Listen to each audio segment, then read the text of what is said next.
Hello, welcome back to the sideboard here at the Regional Championship at SCG-Con, Washington, D.C. I'm Nick Miller alongside Jason Yee, who you will probably recognize from top-aiding most Pro Tours. 2 of the last 3. 100K winner out in Vegas, right? Yep. And we got to talk to you about your standard deck, or your Pioneer deck, because you're playing one of the top decks in the format in the Rakdos Aggro, Prowess, Mouse, however you want to classify the deck. First, I want to know how you wound up on this deck. Were you always locked in on this? Was it a bunch of different decks, or how did you lock in on this? Yeah, I mean, starting testing season, really, I was first very interested in Phoenix because, Phoenix is obviously a very powerful deck. But then as Rakdos Aggro started gaining popularity online, first I was like, oh, is this really a thing? It looks kind of, gimmicky. Yep. You're flinging your creatures at people. Is that really Pioneer playable in a format that's so fast and has so much interaction? And it just turns out that the deck is just one of the fastest things you can do in the format. It just kills people really quickly. You can pretty consistently turn 3 with a pump spell, a creature, and a fling, basically. And that's really why I'm playing the deck, because it's just so powerful on that axis. Right, so we have the 1-drop suite of the Heartfire Hero, which is one of the main fling targets. Yeah. The Monastery Swiftspear, the Saga, and that's your 1-drop suite. Yep. And there's not too much craziness going on there, but talk about your other creature suite and how your build varies from most of the other Rakdos decks. Yeah, so like most Rakdos decks, we have the 4 Heartfire Heroes and the 4 Emberheart Challengers, the new cards from Bloomburrow that have really powered up red prowess.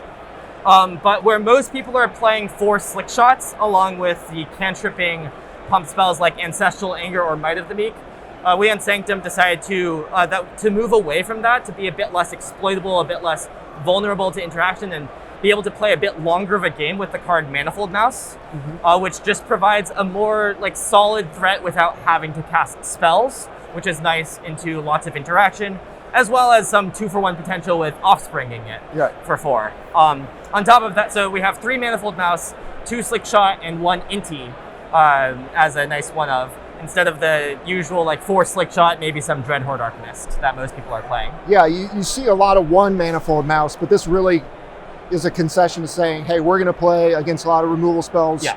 We're offspringing this, and then we can win some grindier games. Yeah. And that goes in with your main deck, Fatal Pushes and Thoughtseizes as well, right? Yeah, we found that Fatal Push was actually one of the most important cards versus Phoenix, because you really need to get rid of those big Ledger Shredder blockers, or the Picklock Pranksters with counters on them from Profts.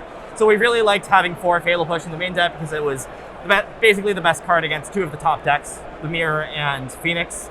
And then we also decided to put 2 Thoughtseize as main, because we just found it was good in every matchup. You just want to play Thoughtseize as something to clear the way for your creatures, clear removal spells. It started feeling almost like another creature that triggered prowess, because you could take a removal spell, basically. That's been very valuable. It strikes to me as very almost infect, you get the information so you know what to do with the rest, and Indeed. Take a removal spell or whatever. And the pump spells, most of these are different than the the popular list that you see on Magic Online and whatnot. Obviously, Monstrous Rage is just absurd on rate. Yep. But talk about the other ones. Yeah, so Titan Strength is what most people are playing, +3/+1, and Scry 1 for red mana. We explored a lot with both Titan Strength, Turn Inside Out, the new one from Duskmourn, and Infuriate. But we found that the +2 toughness on Infuriate just mattered so much, especially against Phoenix, but also against other decks playing cards like Torch the Tower. So we just found that Infuriate was the best option in the end, and the Scry 1 was not quite worth as much as the +1 toughness. All right. Anything else you want to call out about your deck? Anything in the mana base or sideboard you're particularly happy about? So one thing I'm particularly happy about is that we have a land in our sideboard, which is 1 copy of Rockface Village, which we also have 1 copy of main deck. We found it was very powerful with getting Valiant triggers, especially now that we have Manifold Mice as well, just extra mice to paste in. But you couldn't really fit 2 main deck in 20 sources because it doesn't cast your pump spells. Yeah. But post-board, there were a lot of matchups where we either wanted more mana sources because we were playing more expensive spells like Ob Nixilis, or we just wanted to board out a bunch of pump spells anyways and wanted more grindy elements. So we figured it was like worth a slot in the sideboard, and I think it's been playing pretty nicely. How do you feel about the meta now that's basically shaken out? Are you happy with your position, or? Yeah, I'm pretty happy with my position. I like to I like to see a bunch of blue-white because I think our build is like actually pretty nice against blue-white.